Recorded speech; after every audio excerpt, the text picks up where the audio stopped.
Tonight,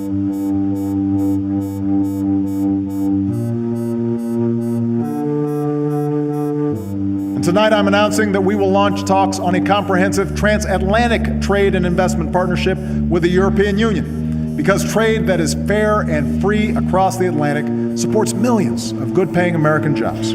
President Obama believes there's a really unique opportunity looking at us now, and that is for the transatlantic partnership, investment, and trade agreement. I am delighted to announce today that the European Union and the United States have decided to initiate internal procedures to launch negotiations with the aim of reaching a groundbreaking free trade agreement, the Transatlantic Trade and Investment Partnership.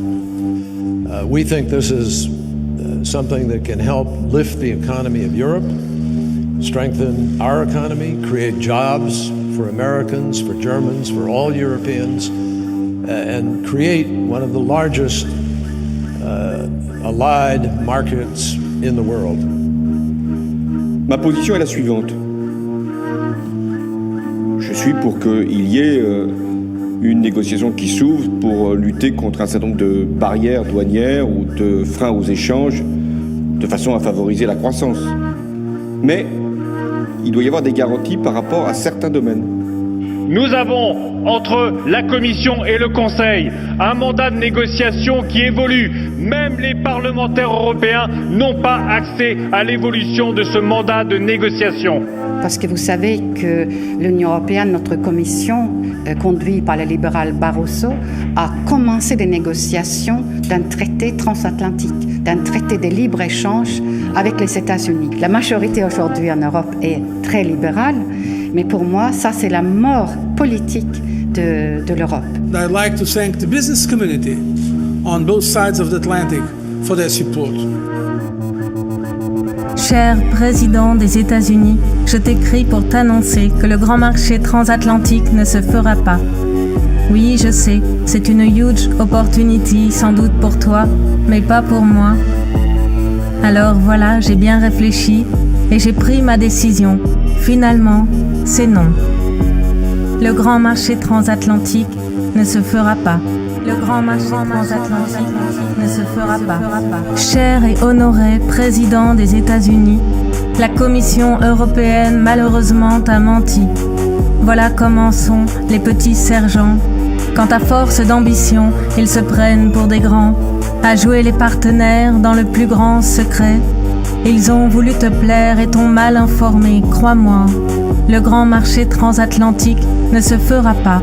Le grand marché transatlantique ne se fera pas. Cher, honoré et très respecté président des États-Unis, sincèrement merci pour ta belle proposition de croissance. Mais en fait, j'ai surtout besoin ici d'un peu de relance. Ensuite, il faudra voir. Qui sait, peut-être que plus tard, je réouvrirai les négociations. En attendant, sans hésitation, je garde mon maïs, mes données, mes normes et mes lois, et j'évite les grands procès que les sociétés privées feraient à nos États. Tu vois, pour toutes ces raisons-là, le grand marché transatlantique ne se fera pas. Le grand marché transatlantique ne se fera pas. Cher, honoré, très respecté et puissant président des États-Unis d'Amérique du Nord, bien sûr, je déplore que mes dirigeants n'aient pas le courage de te parler franchement. Alors, avant que l'un d'eux ne t'envoie un courrier maladroit ou ne laisse un message sur ton répondeur, j'aime autant te l'annoncer de vive voix. Le grand marché transatlantique ne se fera pas. Le grand marché transatlantique ne se fera pas. Le grand marché transatlantique ne se fera pas. Le grand marché transatlantique ne se fera pas. Le grand marché transatlantique